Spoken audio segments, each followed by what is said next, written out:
अस्सलाम वालेकुम। कहानी अर्शी चक्की चैनल में आप सभी का स्वागत है। इंसान की परवरिश ज़िंदगी भर उसके साथ रहती है। ज़िंदगी के हर मोड़ पर परवरिश ही काम आती है। इंसान की परवरिश का मालूम हो जाता है, चाहे वह इंसान गली में खड़ा हो या घर में बैठा हो। बात करने का अंदाज़ ही इंसान की शख्सियत में छुपी उसकी परवरिश की पहचान करा देता है। मेरा नाम भूमिका है। मेरा संबंध एक ऐसे घराने से था जहां बेटियों की शादी जल्दी कर दी जाती थी। मेरे पापा का अपनी गाड़ियों का शोरूम था। मेरी मम्मी सोशल वर्कर थी। घर में मेरी परवरिश करने के लिए मेरी सिर्फ एक बुआ थी, जो दादा दादी के मरने के बाद हमारे ही साथ रहा करती थी। मेरी मम्मी बुआ के साथ बहुत अच्छा व्यवहार रखती थी, मगर बुआ मम्मी को हर समय बुरा भला कहती रहती थी। पापा जब भी घर में आते तो आते ही उनको मम्मी की शिकायतें लगा देती थी। कभी कभी पापा एक कान से सुनते दूसरे कान से निकाल देते, तो कभी कभी मम्मी की शामत भी आ जाती। मम्मी जब इस बात का शिकवा पापा से करती तो पापा मम्मी को ये कहकर टाल देते कि एक दिन वो इस घर से शादी करके चली जाएगी, बस कुछ ही समय के लिए सब्र कर लो। मेरी बुआ जिनकी उम्र 41 साल हो गई थी, मगर एक बार तलाक होने के बाद उन्होंने दोबारा शादी नहीं की थी। पापा चाहते थे उनकी दूसरी शादी हो जाए, लेकिन बुआ की शादी कहीं नहीं हो पा रही थी। मेरे मम्मी और पापा को एक साथ देखकर उन्हें जलन होती थी। हमेशा पापा से शिकायत होती थी कि हर समय या तो तू अपनी पत्नी को समय देता है या फिर अपने काम को। पापा ने मेरी जिम्मेदारी बुआ को सौंप रखी थी ताकि बुआ का दान बटा रहे, मगर बुआ ने इस बात को भी अपनी अना का मसला बना लिया था। वो सब रिश्तेदारों को कहती कि मेरी भाभी तो इस काबिल ही नहीं कि औलाद की जिम्मेदारी संभाल सके। तभी तो मेरे भाई ने मेरी भतीजी की जिम्मेदारी मेरे सर पर डाल दी है। मेरी भाभी को तो बच्चे पालना ही नहीं आते। बुआ ने मेरी परवरिश ऐसे की कि मुझे मेरी ही माँ के ख़िलाफ़ भड़का दिया था। बुआ हमेशा कहती कि तुम्हारी माँ तुम्हें समय नहीं देती, जबकि बाकी दुनिया के दिखावे के लिए दुनिया वालों की मदद करती रहती है। मैं अपनी माँ को जब इस बात का शिकवा करती तो वो कह देती ये तुम्हारी बुआ सब झूठ बोलती है। मेरे खिलाफ़ भड़काने की उनकी साजिश है। भला अपनी औलाद से बढ़कर कोई और प्यारा होता है? मैं उन दोनों की बातों में दिमागी मरीज़ बनती जा रही थी। मैं हर समय सोचती रहती कौन सच्चा है कौन झूठा, मगर मैं दोनों को समझ नहीं पा रही थी। मम्मी और बुआ के झगड़ों ने आज घर में अजीब सी घुटन कर दी थी। मुझे कभी मम्मी से तो कभी बुआ से शिकवा रहता, क्योंकि इन दोनों के बीच लड़ाई झगड़ों ने मेरी ज़िंदगी बेरंग बना दी थी। मुझे दो नाव का मुसाफिर बना दिया था। एक दिन दोपहर का समय था, जब मैं अपने कमरे में बैठी पढ़ाई कर रही थी, तभी मेरी बुआ मेरे पास आई और बोली कि तुम्हारी माँ तो तुमसे बिल्कुल मोहब्बत ही नहीं करती है। मैं बुआ की बात पर चौंक गई, क्योंकि इस समय बात का कोई जिक्र करना कोई तुक नहीं बनता था। मैंने हैरानगी से सवालिया नज़रों से बुआ की तरफ देखा। तुम्हारी माँ को दुनियादारी की पड़ी है, मगर उसे तुम्हारी कोई भी चिंता नहीं है। तुम्हारे एग्ज़ाम हो रहे हैं, मगर तुम्हारी माँ को रत्ती भर भी परवाह नहीं कि तुम्हारे पास बैठकर तुम्हें कुछ तैयारी ही करवा दे। वो तुम्हें और इस घर को कभी टाइम दे ही नहीं सकती, क्योंकि सोशल वर्क के नाम पर वो बाहर जाकर अय्याशियाँ किया करती है। मुझे भी बुआ की बातों पर हैरानी हुई। मैं कोई छोटी बच्ची नहीं थी कि मम्मी के रंग ढंग पहचान नहीं पाती। मम्मी क्या करती हैं ये बात मैं अच्छी तरह जानती थी, मगर मम्मी के लिए नफ़रत में वो क्या कर रही हैं उन्हें इस बात की जानकारी ही नहीं थी। मैंने बुआ को अफसोस से देखा और मैं अपने काम में फिर से लग गई। मगर उस दिन मैं इतना तो जान गई थी कि बुआ जानबूझकर मुझे मेरी माँ के ख़िलाफ़ भड़काती है। मगर मैं अपनी बात साबित करने के लिए एक बार अपनी माँ से भी बात करना चाहती थी। शाम के समय जब मैं खाने पर मौजूद थी, मैंने मम्मी से कहा, मम्मी क्या आप मेरी खातिर अपना सोशल वर्क छोड़कर मुझ पर ध्यान नहीं दे सकती? पहले तो मेरी माँ मेरी बात पर चौंक गई। उनके चेहरे से ऐसा लग रहा था जैसे मैंने उनसे सब कुछ छीन लिया हो, उनके जीने की वजह ही छीन ली हो। मगर मुझे देखना था और इस बात को साबित करना था कि मेरी बुआ जो कह रही है वह गलत है या सही। मैंने मम्मी से दोबारा सवाल किया, आप मेरी खातिर अपना सोशल वर्क छोड़ नहीं सकती? तो मेरी मम्मी मुस्कुराने लगी और कहने लगी, तुम मेरी कुल दुनिया हो, मैं तुम्हारे लिए सब कुछ कर सकती हूँ। और फिर मेरी माँ ने मेरी खातिर सब कुछ छोड़ दिया। मगर जब भी मैं स्कूल से वापस आती तो दरवाज़े के बाहर बहुत सी औरतों की भीड़ लगी होती थी। मुझे काफ़ी हैरत होती। एक दिन मैं कॉलेज से आ रही थी कि दरवाज़े के आगे आज भी औरतों की भीड़ थी। सब औरतों ने सफ़ेद रंग के कपड़े पहने हुए थे। मुझे उन सब औरतों से डर महसूस हो रहा था। मैं डर के मारे जल्दी से घर के अंदर जाने लगी कि अचानक दो औरतों की आवाज़ मेरे कानों में टकराई, जो आपस में बातें कर रही थी कि जब से शोभा मैडम ने हमारे सर से हाथ उठाया है, हम तो सड़क पर ही आ गए। न जाने उन्होंने हमारी मदद करना क्यों छोड़ दी। शायद उनमें भी घमंड और गुरूर आ गया है। जबकि दूसरी औरत कह रही थी, नहीं ऐसा नहीं हो सकता, वो इतने सालों से हमारे साथ है और हमारी मदद कर रही हैं। विधवा होने के बाद हमारे ससुराल वालों ने हमें अपने पास नहीं रखा, तब शोभा मैडम ने ही हमारी मदद की थी। उस दिन मुझे समझ आया कि घर पर तो सिर्फ मैं अकेली हूँ जिनका ख्याल रखने के लिए नौकर चाकर मौजूद हैं, मगर ये विधवा बेसहारा औरतें मम्मी से कितनी उम्मीदें और आस लगाए बैठी थीं। उस दिन से मुझे अपनी बुआ से सख्त नफ़रत महसूस होने लगी थी। उन्होंने बचपन से लेकर अब तक सिर्फ मेरे दिमाग में मेरी माँ के ख़िलाफ़ जहर ही भरा था। कभी उनके लिए मेरे दिमाग में कोई अच्छी बात नहीं डाली थी। मेरा दिमाग बुआ की बातों से इतना भर चुका था कि मुझे मेरी माँ के अच्छे काम भी नज़र नहीं आ रहे थे। घर में दाखिल होते ही मैं अपनी माँ के साथ लिपट गई थी और फूट फूट कर रोने लगी और अपनी माँ से माफ़ी मांगी कि मैंने उनको इतने अच्छे काम करने से रोका। और फिर मेरी बहुत ज़िद ने मेरी माँ को मजबूर कर दिया था कि वो अपने सब काम छोड़ दें। आज मैंने एक और ज़िद की। मैंने मम्मी से कहा, आज से ही वापस अपना काम शुरू कर दें। मैं अपनी ज़िद में भूल गई थी कि मेरे अलावा दुनिया में को भी आपकी ज़रूरत है। मैंने एक नज़र अपनी बुआ की तरफ देखा जो गुस्से से और हैरत से मेरी तरफ देख रही थी, लेकिन मुझे कोई फ़र्क नहीं पड़ता था। बुआ से तो मुझे नफ़रत महसूस हो रही थी। मैं जान गई थी कि मेरी माँ बिल्कुल ठीक है। उस दिन के बाद से बुआ मेरी भी दुश्मन बन गई थी। पहले बुआ ने पापा से कहकर मेरी पढ़ाई बंद करवा दी, मुझ पर गलत इल्ज़ाम लगाए, यहाँ तक कि मुझे चरित्रहीन भी ठहराया।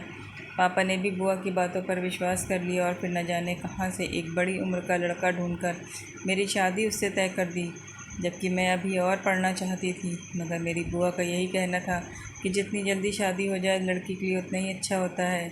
बुआ खुद तो अपना घर बसा न सकी, मगर दूसरों की नसीहतें करना वो अपना फ़र्ज़ समझती थी। मेरे दिल में बुआ के लिए नफ़रत और भी बढ़ गई थी। मेरी मम्मी कहती हैं ये सब नंदे एक जैसी ही होती हैं। मम्मी की बातों से मेरे दिल में भी नंद शब्द के लिए नफ़रत पैदा हो गई थी। और फिर मोहित के साथ मेरी शादी हो गई। उसकी उम्र 36 साल और मैं उस समय मेरी उम्र 21 साल थी।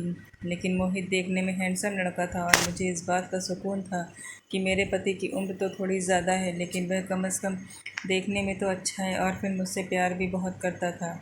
मुझे अब अपनी ज़िंदगी से कोई शिकवा नहीं थी।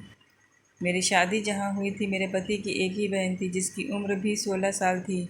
मैं जब शादी करके अपने ससुराल गई तो मेरी नंद मुझसे मिलने तक नहीं आई थी, जबकि मेरे पति का कोई और बहन भाई नहीं था। ससुराल में सिर्फ मेरी सास, मेरे पति और एक नंद पलक ही थी। मेरा पति बहुत ही चुप रहने वाला आदमी था। घर का माहौल भी बहुत अजीब था।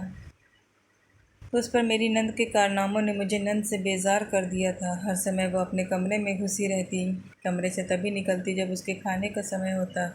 मुझे उसका व्यवहार बहुत अजीब लगता। घर वाले भी उसके साथ ज़्यादा बातें नहीं करते थे।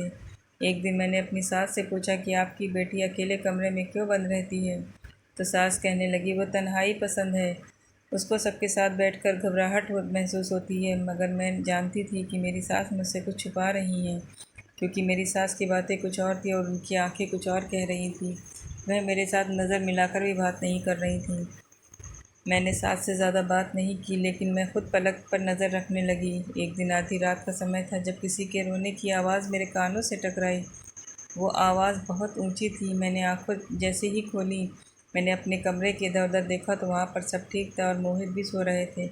मगर अगली सुबह मेरी हैरत की हद न रही जब मेरी सास ने मेरे पति को बताया कि पलक कुछ महीनों के लिए अपनी नानी के घर रहना चाहती है। कुछ समय बाद हम उसे अपने वापस ले आएंगे। मेरी सास की है बातें हैरत में डाल गई थी, मगर मैं खामोश रही। लेकिन यह कुछ महीने बहुत ही बेचैनी से गुजरे थे। कुछ महीने के बाद जो हुआ उसको देखकर मेरे हैरत की सीमा न रही जब मैंने पलक के हाथों में एक छोटा सा बच्चा देखा। मेरी नंद तो अभी सिर्फ 16 साल की थी और उसने एक बच्चा जन्म दे दिया था, मगर मेरी सास के अलावा इस बच्चे को और मेरी नंद को कोई देख भी नहीं रहा था। सब उस दोनों से नफ़रत करते थे। सब मेरी नंद को बदकिरदार और भला बुरा कह रहे थे। घर में क्या हो रहा था मुझे कुछ नहीं समझ आ रहा था। अचानक से ये बच्चा कहाँ से आ गया और सब उसको पलक ही का ही बच्चा कह रहे थे। मगर एक बात जो हैरत की थी, मैंने अभी तक उस बच्चे का चेहरा नहीं देखा था। वे किसी को अपने बच्चे की शक्ल नहीं देखने देती थी। मेरी नंद पूरे मोहल्ले में बदनाम हो गई थी। मोहल्ले वाले मेरी सास की परवरिश पर उंगली उठाने लगे थे, मगर मेरी नंद रोज़ ही सबको यही कहती थी कि मैं चरित्रहीन नहीं हूँ, मैंने कोई पाप नहीं किया है। लेकिन किसी ने उसकी नेक न सुनी। मुझे भी पलक पर भरोसा नहीं था। मुझे भी ऐसा ही लगता था जैसे वो झूठ बोल रही है, क्योंकि उसकी तो अभी शादी नहीं हुई थी और फिर उसकी गोद में बच्चा कैसे आ गया। एक दिन मेरा पति घर आया। उसने आते ही पलक को मारना शुरू कर दिया। मेरी सास पलक को बचाती रही मगर मेरे पति ने नंद की खूब मारा पीटा। मेरी सास ये सब देखकर मेरे पास आकर मेरे हाथ जोड़ने लगी कि मेरी बेटी पलक को बचा लो, उसको तुम ही बचा सकती हो। मगर मैंने भी अकड़कर अपनी सास से कह दिया कि जो काम पलक ने किया उसके बाद तो उसको मर ही जाना चाहिए, उसको उसके किए की सज़ा ज़रूर मिलनी चाहिए। मगर मेरी सास फूट फूट कर रोने लगी और कहने लगी तुम बहुत गलत कह रही हो, हकीकत जाने बगैर किसी पर इल्ज़ाम लगाना बहुत ही बड़ा पाप होता है। मगर मेरे ऊपर कोई भी फ़र्क नहीं पड़ा था। मेरी पति ने मेरे नंद पर जुल्म के पहाड़ तोड़ दिए। मेरी सास को पलक का गम ले बैठा और मेरी सास हार्ट अटैक आने से मर गई। मोहल्ले वाले और रिश्तेदार आना शुरू हुए तो मैंने ऊंचा ऊंचा रोना शुरू कर दिया कि मेरी सास की मौत मेरी नंद की बदनामी की वजह से हुई है। पूरा मोहल्ला और रिश्तेदार मेरी नंद पलक को भला बुरा कहने लगे। मैंने अपने पति को भी बहकाया कि मोहल्ले वाले तो बहुत बातें बना रहे हैं कि तुम एक बदकिरदार बहन के भाई हो, लोहा गर्म हो तो उसे तोड़ने में आसानी होती है। मोहल्ले वालों ने जब पलक को लेकर बातें शुरू की तो मेरी नंद अपने बच्चे को छुपाए कमरे में चली गई। सास की अर्थी उठी तो मेहमान भी धीरे धीरे अपने घरों को चले गए। अंतिम संस्कार के बाद मेरे पति घर आया तो उसने बहुत गुस्से में था। हम लोग बाहर लोगों ने पलक का नाम ले लेकर उसका जीना आराम कर रखा था। मैं भी लोहागन देखकर मोहित को खूब भड़काने लगी कि तुम्हारी बहन एक चरित्रहीन लड़की है, उसको इस घर में रहने का कोई हक नहीं, बल्कि मैं तो कहती हूँ उसको इस दुनिया में रहने का ही हक नहीं। तुम्हें पलक को उसके किए की सज़ा ज़रूर देनी चाहिए। मोहित गुस्सा करता हुआ कमरे में चला गया। अब तो मैंने भी सोच लिया था कि मैं पलक को इस घर में नहीं रहने दूंगी। मैं पति के कमरे में जाते ही चुपके से पलक के कमरे में चली गई, जो अपने बच्चे को सीने से लगाए रो रही थी। मुझे पलक पर बहुत गुस्सा आया। मैंने आओ देखा न था उसके बालों से पकड़कर खींच कर उठा दिया। मैंने अपनी नंद को कहा कि अपने आंसुओं में किसी और के सामने बहाओ। तुमने जो करना था वो तुमने कर दिया, अब मुँह छुपाने घर के अंदर क्यों बैठी हो? हिम्मत है तो घर के बाहर जाकर सब लोगों का सामना करो। तुमने अपने भाई को कहीं मुंह दिखाने के काबिल नहीं छोड़ा है। वो लोगों के सामने सर झुका कर चलता है। लोग उस पर उंगली उठाते हैं कि एक चरित्रहीन बहन को कैसे घर पे रखा हुआ है। मैंने पलक को खूब बुरा बुरा कहते हुए घर से निकाल दिया। पलक रोती रही पर मैंने उसकी एक भी न सुनी। अब मैं बहुत खुश थी। मुझे ऐसा लग रहा था जैसे मैंने अपनी माँ का बदला पूरा कर लिया हो। मगर मैं भूल गई थी कि हर इंसान एक जैसा नहीं होता। हर किसी की अपनी मजबूरी होती है। हर किसी को अपना नेचर अलग होता है। वो मेरी बुआ थी और यहाँ मेरी नंद पलक है। मेरी माँ का बदला मेरी बुआ के साथ है, मगर मैं वो बदला अपनी नंद से क्यों ले रही थी? पहले पहले मुझे खुद डर महसूस हुआ, लेकिन शायद मेरे पति मुझ पर गुस्सा करेगा। लेकिन तुमने मेरी बहन को घर से क्यों निकाल दिया? जब मेरे पति ने मुझसे पूछा कि पलक कहाँ है तो मैंने उससे साफ शब्दों में कह दिया कि मैंने तुम्हारी बहन को घर से निकाल दिया है। जब तक वो इस घर में रहती तब तक बदनामी का कारण बनती। मैंने तभी उसे घर से निकाल दिया है। मुझे लगा मेरा पति मेरी बात सुनने के बाद मुझ पर बरस पड़ेगा, मगर पति का रवैया मेरे उम्मीद के खिलाफ बिल्कुल उलट था। जब मेरे पति ने कहा कि तुमने बहुत अच्छा किया है, ऐसी लड़कियों को तो जिंदा गाड़ देना चाहिए, मगर अगली ही रात मुझे घर में कुछ अजीब सी हलचल महसूस होने लगी। मैं सारा दिन घर के काम करती, पर रात होते ही पलक के कमरे से सिसकियों की आवाज़ें आती। मुझे लगता है शायद ये मेरा वहम है, क्योंकि पलक तो कमरे में है ही नहीं। मैंने तो उसे कब का निकाल दिया, मगर फिर भी मुझे ये आवाज़ें सुनाई दिया करती थीं और मैं इसे अपना वहम समझती रही और इसे भूल जाती। लेकिन अब मुझे डर लगने लगा था, क्योंकि वो कमरा तो खाली था। इस बार जब पलक की सिसकियों की आवाज़ आई तो मैं पलक के कमरे की तलाशी लेने गई, मगर वो कमरा तो बिल्कुल खाली था, वहाँ तो कुछ भी मौजूद नहीं था। धीरे धीरे मेरा डर बढ़ने लगा। मैं सारा दिन तो काम काज में लगी रहती, मगर पति के आते ही जल्दी से अपने कमरे में चली जाती। मैं बाहर रात के समय बहुत कम निकलती थी। मेरी हरकत मेरा पति भी देख रहा था, मगर कुछ बोलता नहीं था। एक दिन और पलक के कमरे से दोबारा से रोने की आवाज़ें आने लगी तो मैं डर के मारे एकदम से कमरे में आ गई। मेरे चेहरे पे उड़ी हवाइयाँ देखकर मोहित एकदम से चौंक गया और कहने लगा, क्या हुआ, ऐसे डरी सहमी क्यों हो? तो मैंने मोहित को सारी हकीकत बता दी। मोहित मेरी बात सुनते ही चौंक गया और कहने लगा, ये तुम्हारा वहम है, तो ऐसा कुछ नहीं है। पलक का कमरा तो उसके जाते ही बंद हो गया था और उसके बाद वहाँ तो किसी के रहने के आसार ही नहीं थे। मैंने खुद अपनी आंखों से कमरे जाकर चेक किया था, लेकिन मैंने महसूस किया कि मेरी बात सुनने के बाद मेरे पति के चेहरे से भी परेशानी छलक रही थी, जैसे कि उसे मेरी बात की बिल्कुल भी उम्मीद न हो। मगर फिर भी मेरे पति ने मुझे दिलासा दिया और मुझे समझा कर खुद सो गया, लेकिन मैं उस रात सो नहीं पाई। मुझे थोड़ी थोड़ी देर के बाद अपने कानों में रोने और चीखने की आवाज़ें सुनाई दे रही थीं। सारी रात बेचैनी से कटने के बाद अगली सुबह मैंने सोच लिया था कि मैं पलक के कमरे की तमाम चीज़ें बाहर फेंक दूंगी ताकि कमरा पूरी तरह खाली हो जाए। मैं अपनी एक पड़ोसन को अपने घर बुला लाई जो मेरी बहुत अच्छी दोस्त भी बन गई थी, और उसके साथ मिलकर मैंने सारा सामान पड़ोसी के ही घर भेज दिया। मुझे लगा कि अब मैं सुकून से रह सकूंगी, मगर ये तो मेरी गलतफहमी थी। उसी रात मेरे पति को काम के सिलसिले से शहर से बाहर जाना पड़ा। मैं पूरे घर में बिल्कुल अकेली थी, मगर मुझे अब इस बात का डर नहीं था कि पलक के कमरे से कोई आवाज़ आएगी। मैंने खुद के लिए खाना बनाया और जैसे ही कमरे में जाने लगी तो पलक के कमरे की लाइट, जो कुछ समय से बंद थी, एकदम से जलने और बुझने लगी। ये दृश्य देखकर तो मैं एकदम से डर गई। मैं जैसे ही पलक के कमरे के पास गई, लाइट एकदम से बंद हो गई। मैंने डरते डरते जैसे ही पलक के कमरे का दरवाज़ा खोला तो मेरी चीख निकल गई, क्योंकि सामने पलक का बेटा और ख़ुद पलक मौजूद थी, जो बहुत ही बुरी हालत में थी। फटे पुराने कपड़ों में पलक बरसों की बीमार लग रही थी, मगर वो बड़बड़ा रही थी कि मैं बेकसूर हूँ, तुमने मुझ पर जुल्म किया है, तुमने अपने पति से भी कहकर मुझ पर जुल्म करवाया है और मुझे घर से निकाल दिया। मैं तुम्हें कभी माफ़ नहीं करूँगी। मैं चीख मारते हुए वहाँ से घर से बाहर की तरफ भागी। दरवाज़े पर ही मोहित से टकरा गई और मोहित ने मेरी ख़राब हालत देखी तो मुझे कंधों से पकड़कर झंझोड़ने लगा। क्या बात है भूमिका, तुम इतनी घबराई हुई क्यों हो? मैंने कहा, पलक के कमरे में पलक और उसका बेटा मौजूद है, वो बहुत ही बुरी हालत में है। मेरे पति ने मुझसे कहा कि यह सब तुम्हारा वहम है, और आखिर तुम इतना सोच क्यों रही हो? खुद को रिलैक्स करो, ऐसा कुछ भी नहीं है। मोहित के आने से मेरा डर थोड़ा कम हो गया था। मैंने सोचा ज़रूर ये मेरा वहम ही होगा, क्योंकि हर समय मैं पलक के बारे में ही सोचती रहती हूँ, इसलिए मुझे हर तरफ पलक दिखाई देती है। मैंने अपने पति के सामने अच्छा बनने का नाटक करते हुए कहा, न जाने वो दोनों बेचारे किस हाल में होंगे, हमें उन्हें इस तरह घर से नहीं निकालना चाहिए था। मेरा पति कहने लगा, जो हुआ सो हुआ, अब इस बात को तुम्हारे दोहराने से कोई फ़ायदा नहीं है। मेरा पति मुझे तसल्ली देते हुए कमरे में चला गया, मगर अब मुझे दिन रात बेचैनी रहती। एक दिन मैंने अपने पति से पूछा कि पलक तो बहुत छोटी थी, फिर उससे इतना बड़ा पाप कैसे हो गया? मेरे पति ने कहा कि यह एक राज है और मैं और अपनी माँ से वादा कर चुका हूँ कि मैं ये राज कभी नहीं खोलूँगा। मेरे पति ने मुझे सच्चाई बताने से इनकार कर दिया। मुझे अब थोड़ी थोड़ी शर्मिंदगी महसूस होने लगी थी। पलक के साथ मेरी कोई ज़ाती दुश्मनी नहीं थी, मगर जो मैंने अपने घर में अपनी मम्मी और बुआ के बीच देखा था, यहाँ भी नंद और भाभी का वही रिश्ता समझकर उसकी बुनियाद पर मैंने खुद को असुरक्षित महसूस कर रही थी और मैंने अपनी नंद पर जुल्म करना शुरू कर दिए थे। उसे घर से बाहर निकाल दिया था। न जाने वो पहले से ही घर से तकलीफ़ में थी और मैंने उसे घर से बाहर निकाल कर उसे और भी दुखों में पहाड़ में तोड़ दिया था। अब धीरे धीरे मैं दिमागी मरीज़ बनती जा रही थी। ऐसा लग रहा था कि मैं पागल हो जाऊंगी। मुझे हर समय हर जगह सिर्फ पलक ही नज़र आती थी और उसका बच्चा। मैंने अपने पति से जब इस बारे में बात करती तो मेरा पति कहता, तुम पागल हो गई हो, किसी अच्छे दिमागी डॉक्टर से अपना इलाज करवाओ। अब मेरी हालत इतनी ख़राब हो चुकी थी, मैं खुद ही ज़ोर ज़ोर से चीखें मारने लगती। और फिर एक दिन मेरे पति मुझे डॉक्टर के पास ले गए और मेरा इलाज चलने लगा। मैं मशीनों में जकड़ी बिस्तर पर लेटी हुई थी जब मोहित मेरे पास आया और कहने लगा, कैसा महसूस कर रही हो? बेबसी इंसान को किसी काबिल नहीं छोड़ती, सच कह रहा हूँ ना। मैं अपने पति की इस बात पर हैरान रह गई।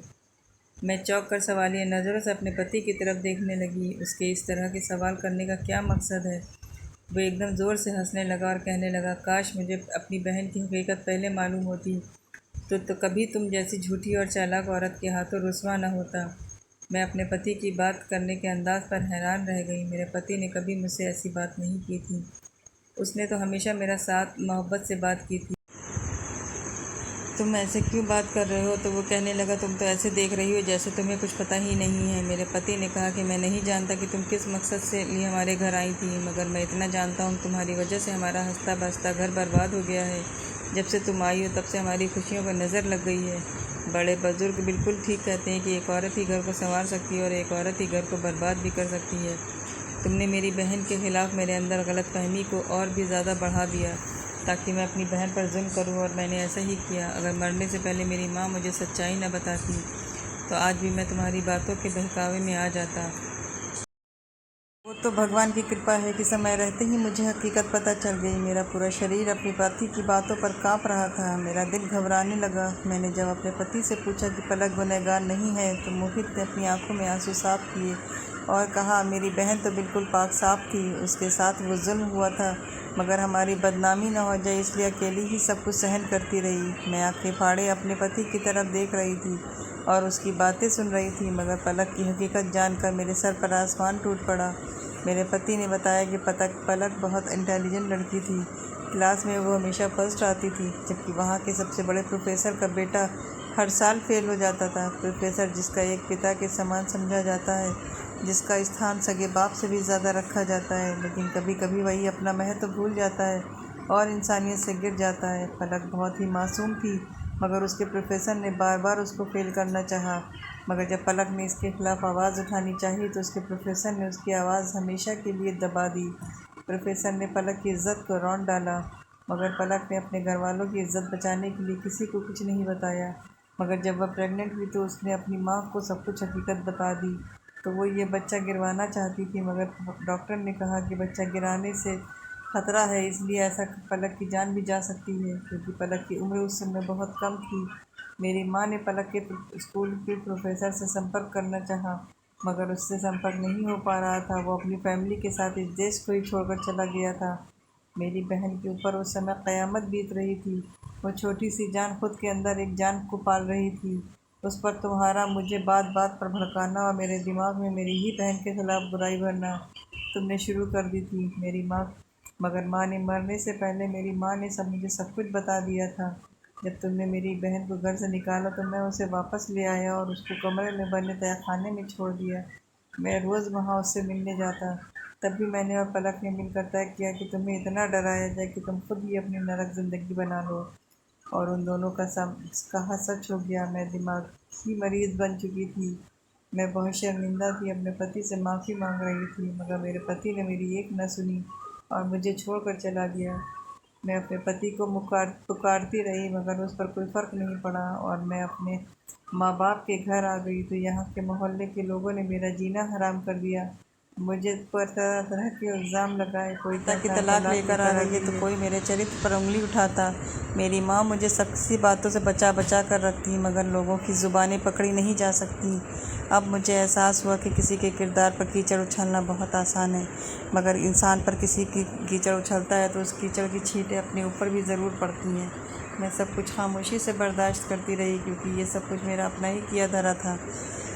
मैंने जो बोया था वही काट रही थी। मेरी बुआ, जिसने सारी ज़िंदगी मेरी माँ की मुश्किलें बढ़ाईं, आज वह बिस्तर पर पड़ी हुई थी। उसकी रीढ़ की हड्डी टूट गई थी, जिसकी वजह से उसके पूरे शरीर का साथ छोड़ दिया था। वह हिल भी नहीं सकती थी। बिस्तर पर पड़े पड़े उनके शरीर पर छाले पड़ गए थे और अपनी उजड़ी हुई हालत में मैं बुआ के पास गई तो वो मुझसे कहना चाह रही थी, मगर वो ठीक से बोल भी नहीं पा रही थी। मगर उसके कांपते हाथों के साथ हाथ जोड़कर मुझसे माफ़ी मांग रही थी। उन्हें बोलने में बहुत मुश्किल आ रही थी, मगर उन्होंने मुझसे टूटे फूटे शब्दों में इस बात को माना था कि मैंने तुम्हारी परवरिश जानबूझकर ऐसे की कि जिससे कि तुम्हारे दिल में सिर्फ लोगों के लिए नफ़रत पैदा हो जाए। और ये सब कुछ मैंने अपनी जलन में किया था, क्योंकि सभी तुम्हारी माँ को बहुत पसंद करते थे और सब उसका सम्मान करते थे। नाराज़ तो मैं बुआ से बहुत थी, जिन्होंने मेरी पूरी शख्सियत ही बिगाड़ कर रख दी थी। मगर वो जिस हालत में थी, उनकी ज़िंदगी और मौत का कोई भरोसा नहीं था। तभी मैंने बुआ को सच्चे दिल से माफ़ कर दिया। मगर अगले ही दिन मेरे सर पर क़यामत टूट पड़ी। जब मैं बुआ के कमरे में गई तो बुआ ने अपनी आंखें बंद कर रखी थी। मैंने जैसे ही बुआ को हिलाया, बुआ का पूरा शरीर अकड़ चुका था और पूरा शरीर ठंडा पड़ चुका था। मेरी चीख पूरे घर में गूंज उठी। मेरी बुआ इस दुनिया में नहीं रही थी। वो जैसी भी थी, उन्होंने ही मुझे पाला पोसा था। उन्होंने मेरे साथ जो कुछ भी किया, मगर उनके साथ गुजरा समय मैं भूल नहीं सकती थी। हमारे घर में शोर मच गया था। बुआ के जाने के बाद घर बिल्कुल सूना हो गया था। मैंने अपनी माँ से हाथ जोड़कर कहा कि आप भी अपने सच्चे दिल से बुआ को माफ़ कर दें। और तभी मैं एकदम से चकरा कर गिर गई थी। जब होश आया तो मैं अस्पताल में थी। मैंने हर आने में से इधर उधर देखा तो पास ही मेरी नंद पलक और मेरे पति मोहित खड़ा था। मैंने हैरत से दोनों की तरफ देखा। पलक मुस्कुराती ही मेरे पास आई और कहने लगी, मुबारक हो भाभी, मैं बुआ बनने वाली हूँ। आप मम्मी और मोहित भैया पापा। ये सुनकर तो मेरी आंखें भी फैल गई थी। मैं फूट फूट कर रोने लगी थी और भगवान का धन्यवाद करने लगी थी कि मैंने पलक के साथ माफ़ी मांगी और उससे कहा कि मुझे माफ़ कर दे। मैंने अपने पति से भी माफ़ी मांगी। मेरे पति ने भी मुझे सच्चे दिल से माफ़ कर दिया और मुझसे कहने लगे, तुमने मुझे दुनिया की सबसे बड़ी खुशी दी है। मैं अब तुमसे नाराज़ नहीं रह सकता। तुम्हें अपनी गलतियों का एहसास है, यही मेरे लिए काफ़ी है। मैं उन दोनों भाई बहनों के बड़े दिल पर हैरान थी। कुछ समय के बाद भगवान ने मुझे प्यारी सी बेटी दी, जिसको मैंने अपनी नंद की गोद में डाल दिया और कहा, आज से ये तुम्हारी बेटी है, इसकी परवरिश, पढ़ाई ये सब कुछ तुम्हारी जिम्मेदारी है। मेरी नंद तो बहुत खुश हुई और फिर अपने बेटे के साथ साथ मेरी बेटी की भी परवरिश करने लगी और उसकी परवरिश में किसी भी तरह की कोई कमी नहीं थी। उसने मेरी बेटी की परवरिश अपने बेटे की तरह ही की थी। मैं खुद से इस बात से काबिल नहीं थी कि समझती थी क्योंकि मेरी परवरिश बुआ के हाथों में हुई थी। उन हाथों का असर अब भी मुझ में बाकी था। मैं नहीं चाहती थी कि मेरी किसी बुराई का असर मेरी बेटी पर भी पड़े। तभी मैंने अपनी बेटी को अपनी नंद के हवाले कर दिया था। आज मेरी बेटी 15 साल की हो चुकी है और पलक का बेटा 16 साल का। पलक की उम्र 32 साल की हो चुकी है। अब तक पलक जिस जिस जिद में थी कि शादी नहीं करूँगी, लेकिन आखिरकार मैंने उसे शादी के लिए राज़ी कर ही लिया और बहुत अच्छा लड़का ढूंढकर उसकी शादी कर दी और उसे घर पर ही घर जमाई बनाकर रख लिया। पलक के पति को मैंने सारी सच्चाई बता दी थी। पलक के पति की उम्र भी 40 साल थी। वो बहुत गरीब था और अब तक की उसकी शादी नहीं थी। उसने खुशी खुशी पलक की स्वीकार कर लिया और अब वो पलक को बहुत खुश रखता था, उसका बहुत ध्यान रखता था। मैं भी पलक को खुश देखकर अंदर से बहुत सुकून महसूस करती थी। गम के बादल छट चुके थे। खुशियाँ अपने घर पैर फैलाए हम सबको इंतज़ार कर रही थी। मैंने भी खुशी से अपनी झोली खोली और खुशियों को अपनी झोली में समेट लिया। तो दोस्तों, यह थी हमारी आज की कहानी। आपको कैसी